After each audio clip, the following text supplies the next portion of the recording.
Qui pouvait croire que les câbles diplomatiques des États-Unis pouvaient nous révéler les préparatifs des massacres du 28 septembre 2009? Dans cette vidéo, nous vous en faisons part. Suivez.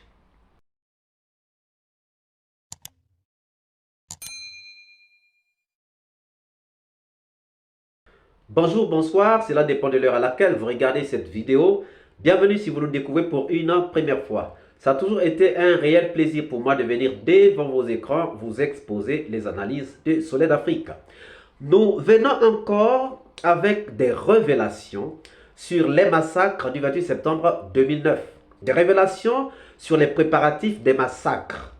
Et ce sont des câbles diplomatiques des États-Unis, donc des dépêches que les ambassades des États-Unis envoient à leurs services de renseignement et au ministère des Affaires étrangères. Révélés donc par Wikileaks. Ces câbles ont été rendus publics par Wikileaks. D'abord, c'est quoi Wikileaks? Wikileaks est une organisation non gouvernementale à but non lucratif fondée par Julian Assange en 2006 et qui publie des documents classifiés top secrets, les leaks, provenant donc des sources anonymes et authentifiées par des spécialistes avant leur publication. Le but de Wikileaks est de mettre à la disposition du grand public toutes les informations secrètes afin que tous soient informés de ce qui se passe en secret dans le monde entier. Wikileaks a donc publié des informations secrètes sur presque tous les pays du monde entier et par Wikileaks, le monde a pu découvrir les grands complots, les grands secrets d'État, des complots mondiaux, des complots de filature entre les États, ce qui a valu à Julian Assange des poursuites en justice par les États-Unis, mais aussi les tensions entre les États. On a vu la France contre les États-Unis parce que le président français, le premier ministre français était filé par les Américains. On a vu des tensions entre l'Angleterre et les États-Unis parce que même la reine Elisabeth avait été filée par les États-Unis. On a vu des tensions entre les Français et les Allemands. Et tout cela, c'est parce que Wikileaks nous avait permis d'avoir cette information qui était, ou ces informations qui étaient secrètes. Alors, Wikileaks, ça s'était fixé comme objectif de devenir la plus importante presse ou la plus importante agence de presse. Et les documents publiés par Wikileaks ne peuvent donc faire l'objet d'aucun doute. On ne peut pas avoir de doute sur ce que Wikileaks nous a publié. Maintenant, que nous révèlent les documents sur les préparatifs ou que nous révèlent les documents publiés par Wikileaks, donc les dépêches ou les câbles diplomatiques des États-Unis sur les préparatifs des massacres du 28 septembre 2009. Nous allons parler de 7 points.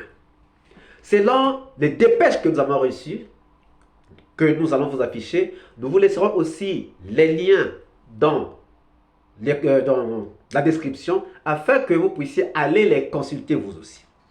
Le premier point, il dit: quelques semaines avant les massacres du 28 septembre 2009, des jeunes opposants à la junte reçus à l'ambassade des États-Unis s'inquiétaient déjà d'une éventuelle mobilisation des civils par le régime pour perturber les manifestations. Le résumé de la rencontre figure dans une dépêche diplomatique révélée par Wikileaks. Ils affirment que le CNDD a envoyé 2000 jeunes de la région de Guinée forestière dans le sud-est du pays, à Forêt-Karia, localité du sud-ouest située à 80 km de la capitale, pour y être entraînés et former des escadrons de la mort. Ça, c'est le premier point. Deuxième point, l'ambassade américaine ajoute avoir déjà été avertie de ces recrutements par d'autres sources. Troisième point, un militant des droits de l'homme, contact de longue date et jugé crédible par l'ambassade, alerte lui aussi les diplomates américains comme en témoigne un document révélé par Wikileaks. Lors d'une rencontre le 10 septembre à l'ambassade, ces militants expliquent que le CNDD prévoit que ces jeunes resteront mobilisés en civil, mais qu'ils les forment à combattre d'autres civils. Lorsqu'on lui a demandé des précisions, le contact a déclaré que le CNDD s'attendait à de nouvelles manifestations anti-Dadis, mais ne voulait pas mettre les militaires dans une position où ils pourraient avoir à tirer sur la foule pour maintenir l'ordre. Au lieu de cela, le CNDD veut introduire des combattants pro-CNDD dans Conakry pour qu'ils puissent lutter contre les mouvements anti-CNDD qui sont prévus. Point 4. Un ancien membre du CNDD raconte que l'enrôlement a débuté plusieurs mois avant les événements. Des jeunes entraînés à Kalea expliquent qu'on leur avait promis une intégration dans l'armée à la fin de leur formation. Point 5. Dans les mêmes documents, il y a le ministre Thibou Camara, ancien ministre de la communication de Dadis Camara, qui déclare: vous savez, lorsqu'un nouveau président arrive au pouvoir, il travaille à sa sécurité et sa protection. Ce n'est pas propre au CNDD. Tous ceux qui viennent recrutent des gens pour la protection du nouveau président. Donc, quand Dadis est arrivé au pouvoir, comme c'était un coup d'État, il n'y avait pas de légitimité démocratique. Donc, le premier réflexe était sécuritaire. Comment se préserver et préserver le régime. Sixième point. Selon un haut gradé, Moussa Dadis Camara a recruté 2000 personnes. Le ministre de la Défense, le général Sekouba Konaté, aurait lui aussi fait appel à des jeunes de sa région d'origine, entre 400 et 800 personnes. Selon les sources, ils ont été conduits au camp Kalea et ont reçu leur entraînement militaire. Plusieurs sources affirment que les formateurs étaient d'anciens militaires israéliens et sud-africains. Un haut gradé parle également d'instructeurs ukrainiens et affirme qu'ils ont apporté beaucoup d'armes en Guinée. Septième point. Dans le courrier confidentiel daté du 10 septembre 2009 et rendu public par Wikileaks, l'ambassade américaine à Conakry explique que son contact militant des droits de l'homme s'inquiète justement de voir des miliciens infiltrer les rassemblements de l'opposition. Selon lui, les membres du CNDD recrutent activement des jeunes pour soutenir Moussa Dadis Camara, le président du CNDD, en particulier à l'intérieur du pays.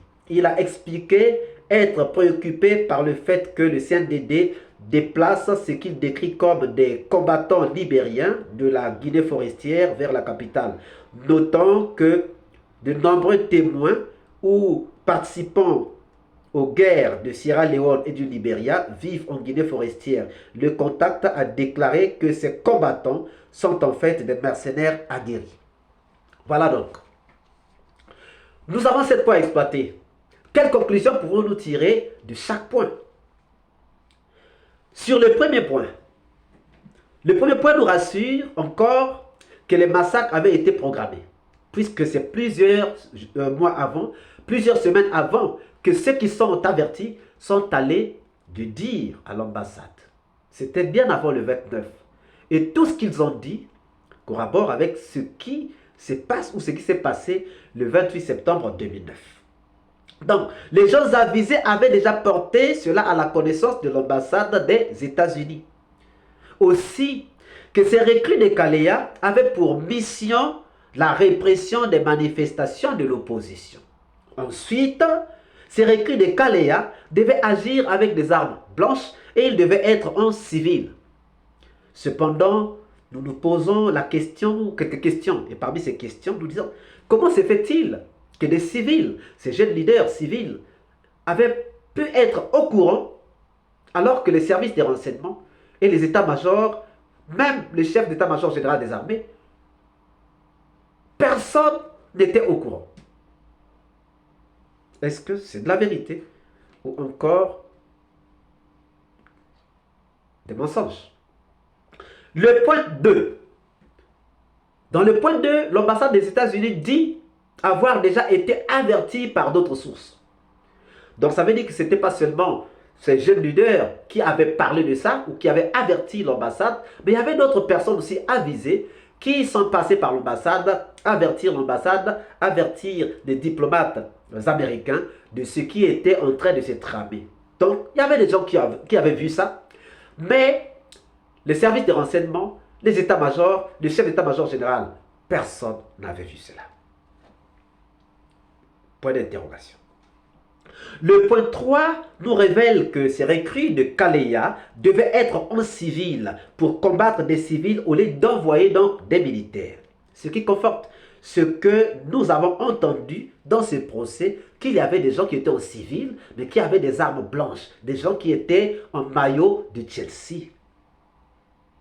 Et là, nous revenons sur la même question. Comment se fait-il que ces militants civils, ces militants des droits de l'homme, ces militants politiques qui étaient des civils, avaient quand même cette information ou ces informations, mais que les services de renseignement et les chefs d'état-major, et même lui-même, le chef d'état-major général des armées, personne n'était au courant. Le point 4. Le point 4 nous révèle que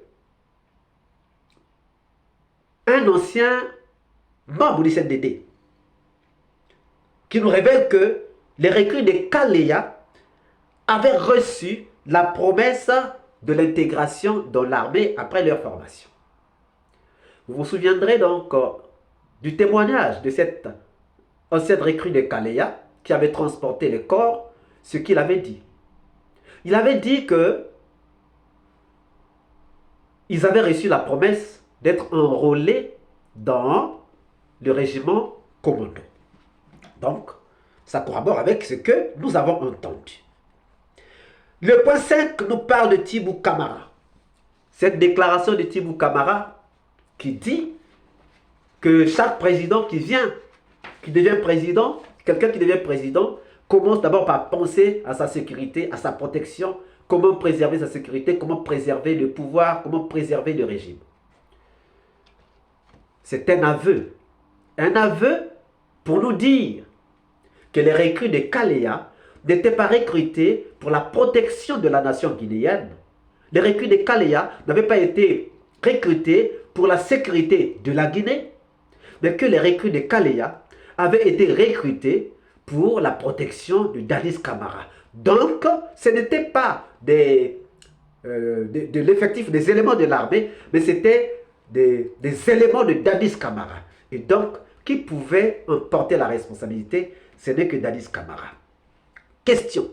Pouvait-on donc déplacer les éléments de Dadis Camara, les envoyer vers le stade, aller tuer les gens sans en avoir reçu la permission de Dadis Camara lui-même? Point d'interrogation.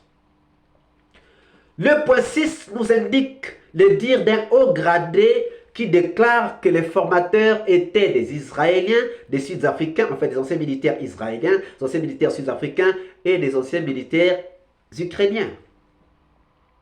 Ce qui est proche de ce que nous avons entendu dans ce procès.